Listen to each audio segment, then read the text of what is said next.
Master Willie. There was once a little boy called Willie. I never knew his other name, and as he lived far off behind the mountain, we cannot go to inquire. He had fair hair and blue eyes, and there was something in his face that when you had looked at him, made you feel quite happy and rested.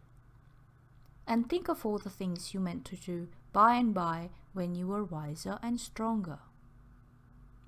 He lived all alone with a tall aunt, who was very rich, in the big house at the end of the village. Every morning he went down the street with his little goat under his arm, and the village folk looked after him and said, "There goes Master Willie." The tall aunt had a very long neck. On the top of it was her head. On the top of her head she wore a white cap.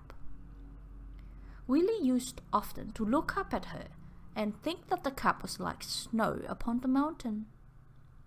She was very fond of Willie, but she had lived a great many years and was always sitting still to think them over, and she had forgotten all the games she used to know. All the stories she had read when she was little, and when Willie asked her about them, she would say, "No, dear, no, I can't remember. Go to the woods and play."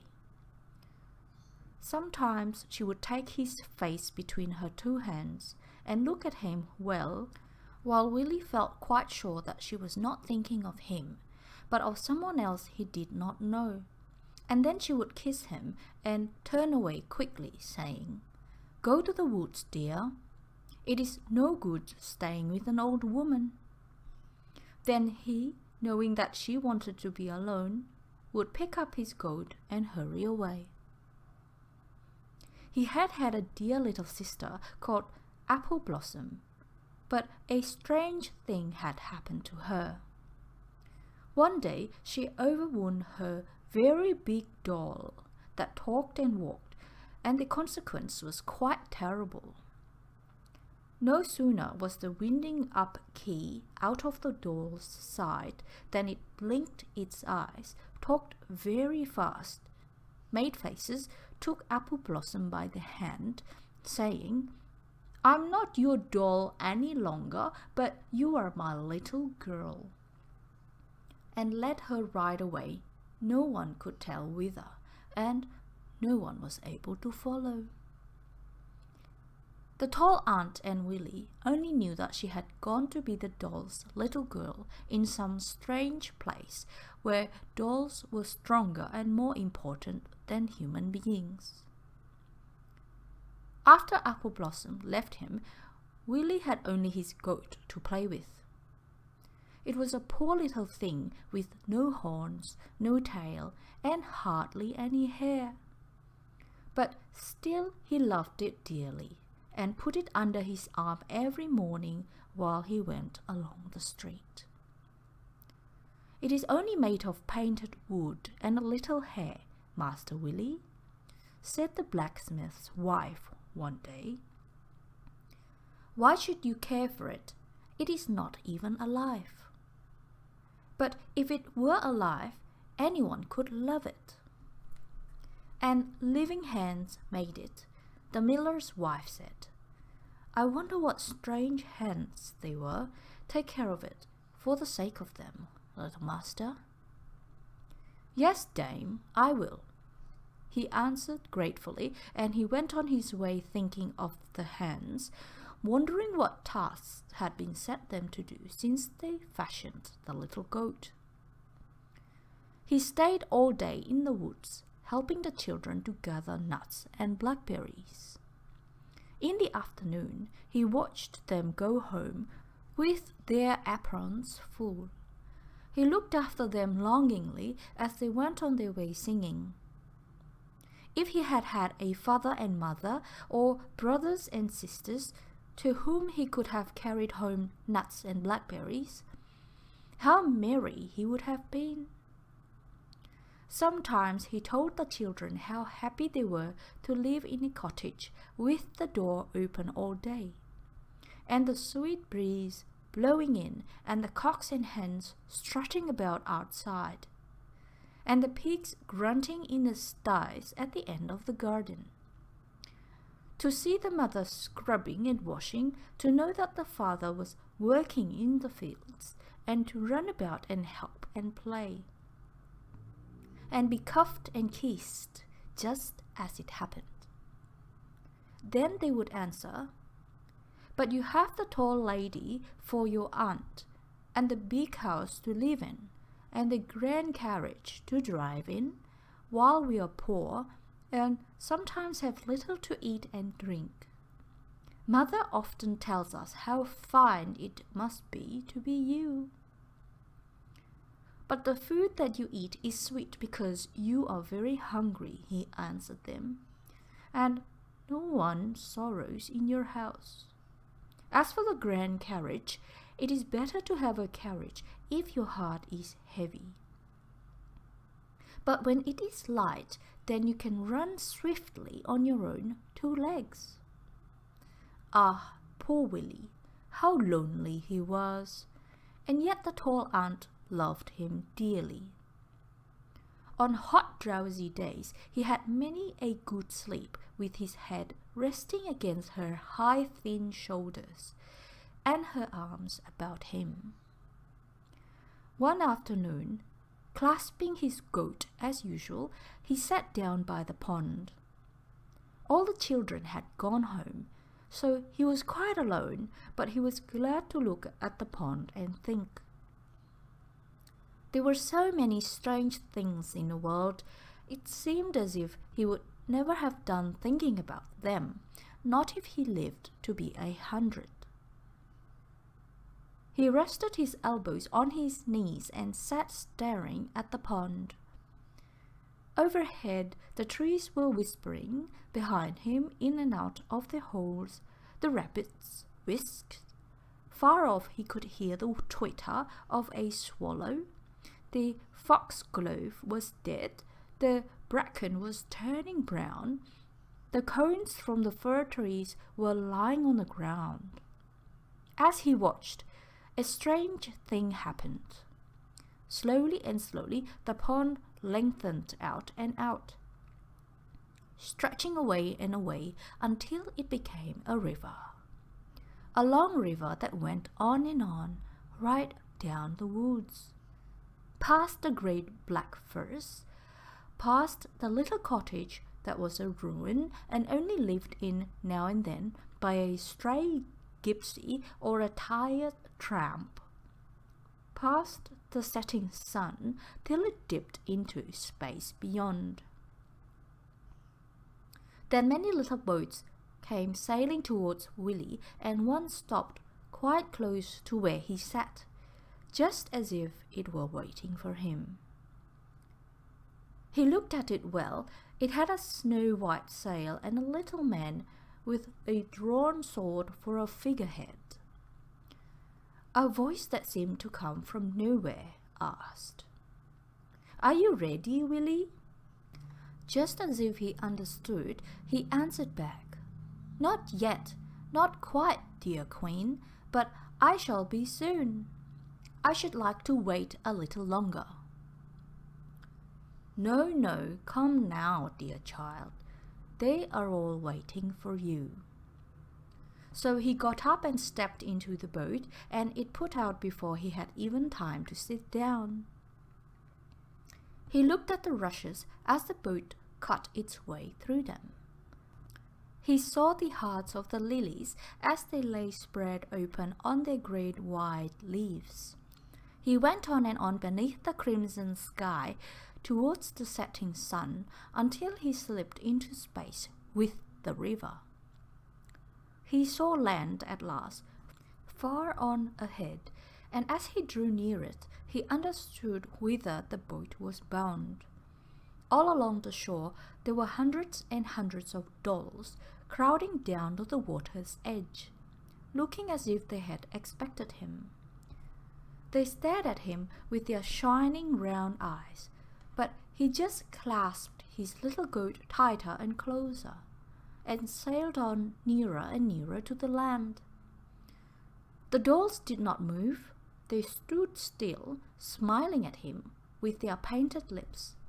Then suddenly they opened their painted mouths and put out their painted tongues at him. But still he was not afraid. He clasped the goat yet a little closer and called out, "Apple Blossom, I'm waiting. Are you here?" Just as he had expected, he heard Apple Blossom's voice answering from the back of the toy town. "Yes, dear brother, I'm coming." So he drew close to the shore and waited for her. He saw her a long way off and waved his hand. "I have come to fetch you," he said. "But I cannot go with you unless I'm bought," she answered sadly. "For now there is a wire spring inside me, and look at my arms, dear brother." And pulling up her pink muslin sleeves, she showed him that they were stuffed with sawdust. "Go home and bring the money to pay for me," she cried, "and then I can come home again." But the dolls had crowded up behind so that he might not turn his boat round. "Straight on!" cried Apple Blossom in despair. "What does it matter whether you go backwards or forwards if you only keep straight when you live in a world that is round?" So he sailed on once more beneath the sky that was getting grey, through all the shadows that gathered round, beneath the pale moon and the little stars that came out one by one and watched him from the sky. I saw him coming towards the land of storybooks. That was how I knew about him, dear children. He was very tired and had fallen asleep, but the boat stopped quite naturally, as if it knew that I had been waiting for him. I stooped and kissed his eyes and looked at his little pale face, and lifting him softly in my arms, put him into this book to rest. That is how he came to be here for you to know. But in the toyland, Apple Blossom waits with the wire spring in her breast and the sawdust in her limbs, and at home in the big house at the end of the village, the tall aunt weeps and wails and wonders if she will ever see again the children she loves so well. She will not wait very long, dear children. I know how it will all be. When it is quite dark tonight, and she is sitting in the leather chair with the high back, her head on one side and her poor long neck aching, quite suddenly she will hear two voices shouting for joy. She will start up and listen, wondering how long she has been sleeping, and then she will call out, "Oh, my darlings, is it you?" And they will answer back, "Yes, it is us. We have come, we have come." And before her will stand Willie and Apple Blossom. For the big door will have run down, and the wire spring and the sawdust will have vanished, and Apple Blossom will be the doll's little girl no more. Then the tall aunt will look at them both and kiss them, and she will kiss the poor little goat too, wondering if it is possible to buy him a new tail. But though she will stay little, her heart will sing for joy. Ah, children, there is no song that is sung by bird or bee, or that ever bursts from the happiest lips, that is half so sweet as the song we sometimes sing in our hearts.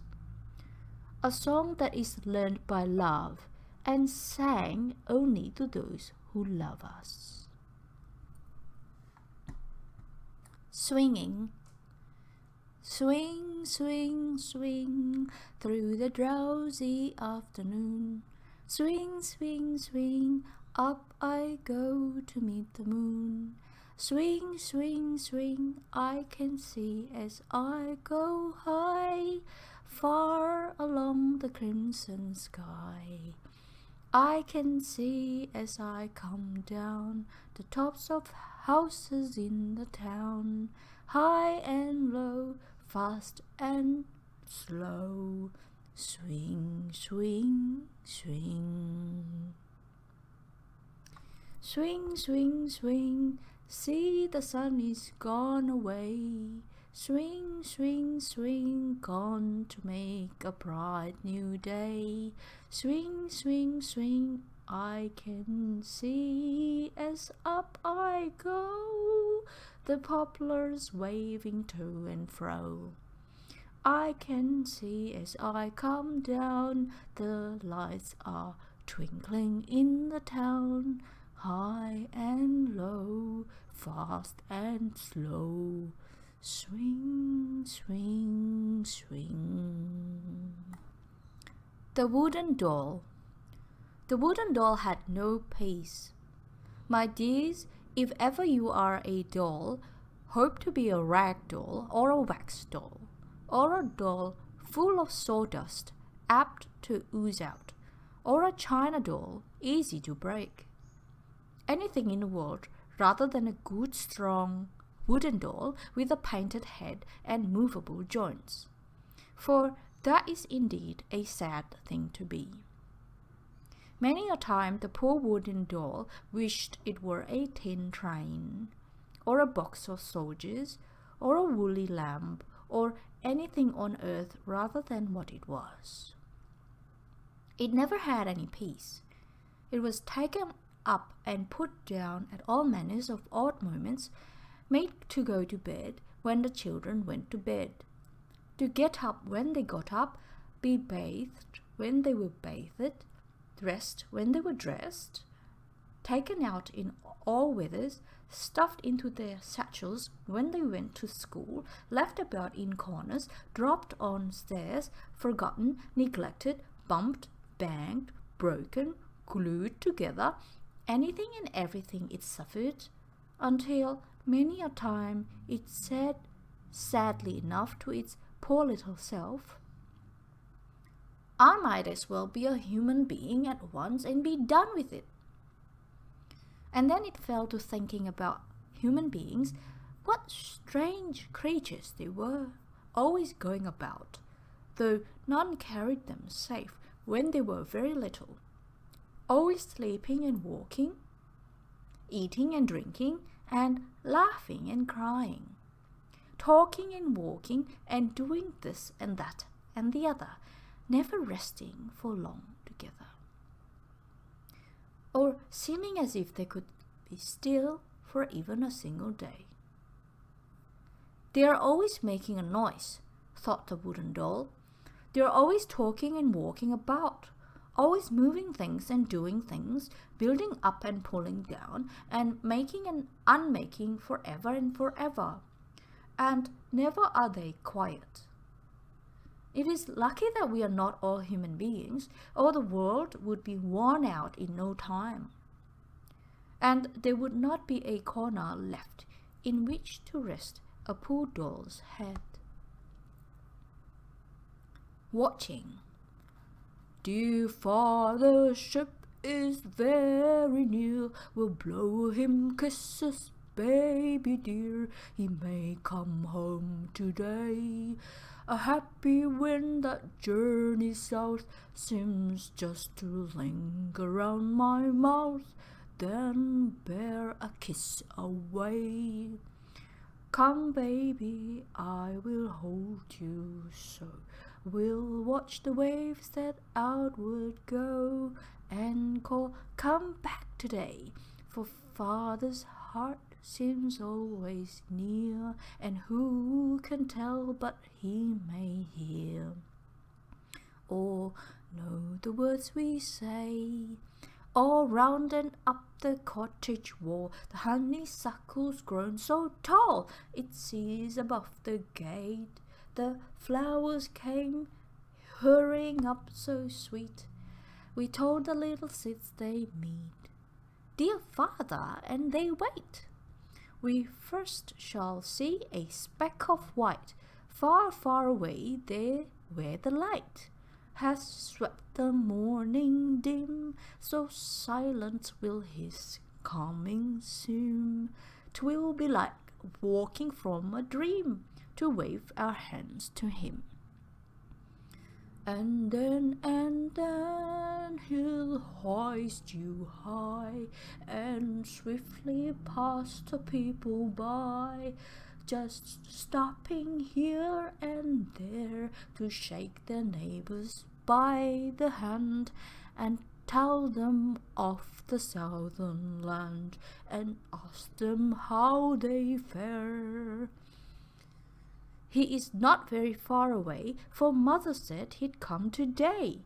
We knew it by her face. She caught you up and kissed you so, and now she's busy to and fro, and sings about the place." The light on the hills. "I want to work at my picture," he said, and went into the field. The little sister went too, and stood by him watching while he painted.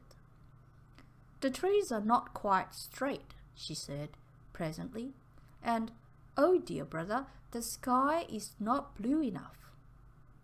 "It will all come right soon," he answered. "Will it be of any good?" "Oh yes," she said, wondering that he should even ask. "It will make people happy to look at it. They will feel as if they were in the field." "If I do it badly, will it make them unhappy?" "Not if you do your very best," she answered, "for they will know how hard you have tried. Look up," she said suddenly, "look up at the light upon the hills." And they stood together looking at all he was trying to paint, at the trees and the field, at the deep shadows and the hills beyond, and the light that rested upon them. "It is a beautiful world," the girl said. "It is a great honor to make things for it." "It is a beautiful world," the boy echoed sadly. "It is a sin to disgrace it with things that are badly done." "But you will do things well?" "I get so tired," he said, "and long to leave off so much." "What do you do when you want to do your best, your very, very best?" he asked suddenly. "I think that I'm doing it for the people I love," she answered. "It makes you very strong if you think of them. You can bear pain and walk far and do all manner of things, and you don't get tired so soon." He thought for a moment. "Then I shall paint my picture for you," he said. "I shall think of you all the time I'm doing it." Once more they looked at the hills that seemed to rise up out of the deep shadows into the light, and then together they went home. Soon afterwards, a great sorrow came to the boy. While the little sister slept, she wandered into another world and journeyed on so far that she lost the clue to earth and came back no more. The boy painted many pictures before he saw the field again, but in the long hours, as he sat and worked, there came to him a strange power that answers more and more truly to the longing in his heart. The longing to put into the world something of which he was not ashamed, something which should make it, if only in the person of its meanest, humblest citizen, a little happier or better. At last, when he knew that his eye was true, and his touch sure, he took up the picture he had promised to paint for the dear sister and worked at it until he was finished. "This is better than all he has done before," the beholders said. "It is surely beautiful, for it makes one happy to look at it." "And yet my heart ached as I did it," the boy said, as he went back to the field. "I thought of her all the time I worked. It was sorrow that gave me power." It seemed as if a soft voice that spoke only to his heart answered back. "Not sorrow, but love, and perfect love has all things in its gift, and of it are all things born, save happiness, and though that may be born too." "How does one find happiness?" interrupted the boy. "It is a strange chase," the answer seemed to be. "To find it for one's own self, one must seek it for others. We all throw the ball for each other. But it is so difficult to seize. Perfect love helps one to live without happiness." His own heart answered to himself, "And above all things it helps one to work and to wait." "But if it gives one happiness too?" he asked eagerly. "And then it is called heaven." Writing a book. "Let us write a book," they said, "but what shall it be about?" "A fairy story," said the elder sister. "A book about kings and queens," said the other. "Oh no," said the brother. "Let's write about animals." "We will write about them all," they cried together. So they put the paper and pens and ink ready. The elder sister took up a fairy story and looked at it and put it down again. "I have never known any fairies," she said, "except in books, but of course it would not do to put one book inside another. Anyone could do that." "I shall not begin today," the little one said, "for I must know a few kings and queens before I write about them, or I may say something foolish." "I shall write about the pig and the pony and the white rabbit," said the brother, "but first I must think a bit. It would never do to write a book without thinking." Then the elder sister took up the fairy story again to see how many things were left out, for those she thought would do to go into her book. The little one said to herself, "Really, it is no good thinking about kings and queens until I have known some, so I must wait." And while the brother was considering about the pig and the pony and the white rabbit, he fell asleep. So the book is not written yet, but when it is, we shall know a great deal. The rabbit. "The moon is shining over the field, a little breeze is blowing, the radish leaves are crisp and green, the lettuces are growing. The owl is in the ivy bush, with both his eyes are winking, the rabbit shakes his little tail and sets him down a-thinking. Oh, where are all the dormice gone, and all the frogs a-wooing? Will no one come to play with me? What are they all a-doing?